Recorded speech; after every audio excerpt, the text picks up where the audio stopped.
कभी सोचा है कि कोई ऐसी जगह हो सकती है जहां हजारों साल पुरानी कहानियां आने वाले कल की बड़ी बड़ी योजनाओं से मिलती हों?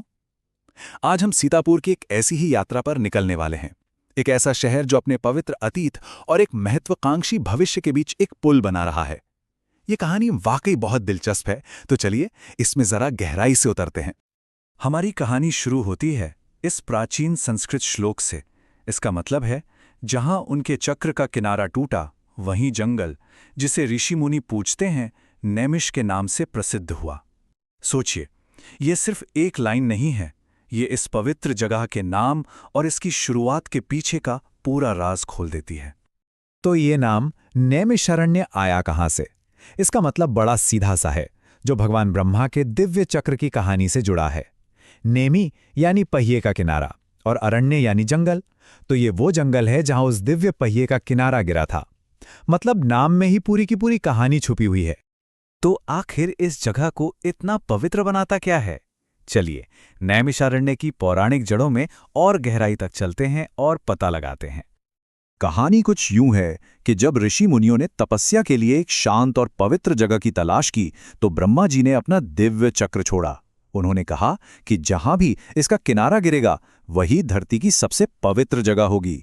और वो चक्र घूमते घूमते आकर रुका ठीक इसी जगह पर। अब जरा इस संख्या के बारे में सोचिए, 88,000। ये कोई छोटा मोटा नंबर नहीं है। कल्पना कीजिए कि 88,000 ऋषि मुनि एक साथ एक ही जगह पर ध्यान और यज्ञ कर रहे हैं। कैसी ऊर्जा होगी वहां की। कोई ताज्जुब नहीं कि ये जगह ज्ञान और आध्यात्मिकता का इतना बड़ा केंद्र बन गई। अच्छा, ये तो हुई पौराणिक कथाओं की बात। लेकिन सीतापुर का इतिहास सिर्फ यहीं तक सीमित नहीं है।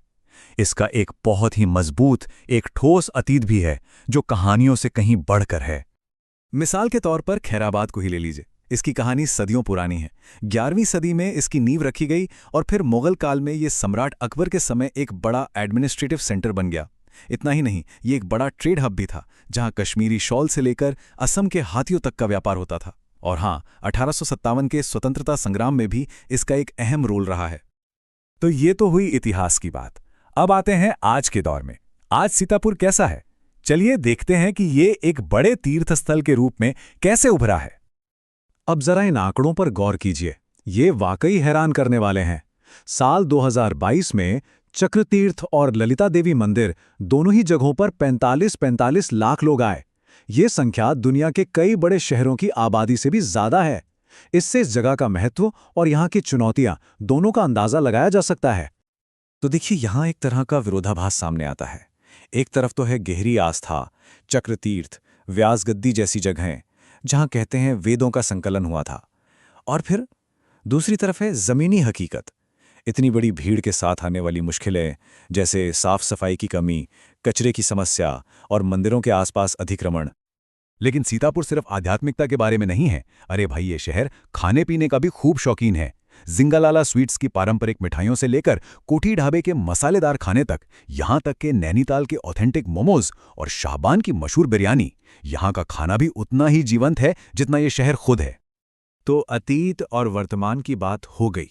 अब देखते हैं कि भविष्य में क्या होने वाला है। और सच कहूं तो सीतापुर के लिए जो प्लान्स हैं वो काफी बड़े और वाकई रोमांचक है। 754 करोड़ रुपए, ये एक बहुत बहुत बड़ी रकम है। ये वो विशाल निवेश है जो सरकार स्वदेश दर्शन 2.0 योजना के तहत नैमिषारण्य को फिर से विकसित करने में लगा रही है। ये सिर्फ कोई मरम्मत नहीं है, बल्कि इस जगह का पूरी तरह से कायाकल्प है। और देखिए, इस पूरे प्रोजेक्ट को लागू करने का तरीका भी काफी स्मार्ट है। ये सारा पैसा एक साथ नहीं लगाया जा रहा, बल्कि इसे 4 अलग अलग फेज में बांटा गया है। इससे ये पक्का होगा कि जो भी विकास हो वो टिकाऊ हो, व्यवस्थित हो और जल्दबाजी में ना किया जाए। तो इस प्लान में आखिर है क्या क्या? चलिए देखते हैं। पहले स्टेप में जो बेसिक चीजें हैं, जैसे घाट और साइन बोर्ड, उन पर काम होगा। फिर दूसरे स्टेप में आने वाले लोगों के अनुभव को बेहतर बनाने के लिए म्यूरल वॉक्स और घूमने फिरने की जगहें बनेंगी। तीसरे में टूरिस्ट्स के रुकने का इंतजाम और एक नया इको पार्क, जिसका नाम होगा अरण्य। और आखिर में चौथे स्टेप में यज्ञशाला और वैदिक लर्निंग सेंटर जैसे बड़े बड़े आध्यात्मिक कॉम्प्लेक्स बनाए जाएंगे। जरा इस बदलाव की कल्पना कीजिए। एक जमाना था जब खैराबाद में असम से हाथियों का व्यापार होता था। सोचिए हाथी, और आज नई वंदे भारत एक्सप्रेस ट्रेन सीतापुर को सीधे लखनऊ जैसे बड़े शहरों से जोड़ेगी। मतलब कहाँ वो पुराने व्यापार के रास्ते और कहाँ आज की हाई स्पीड रेल। ये अपने आप में एक जबरदस्त छलांग है और ये दिखाता है कि ये शहर कितना आगे आ गया है। और ये सब हमें एक बहुत बड़े सवाल पर लाकर खड़ा कर देता है।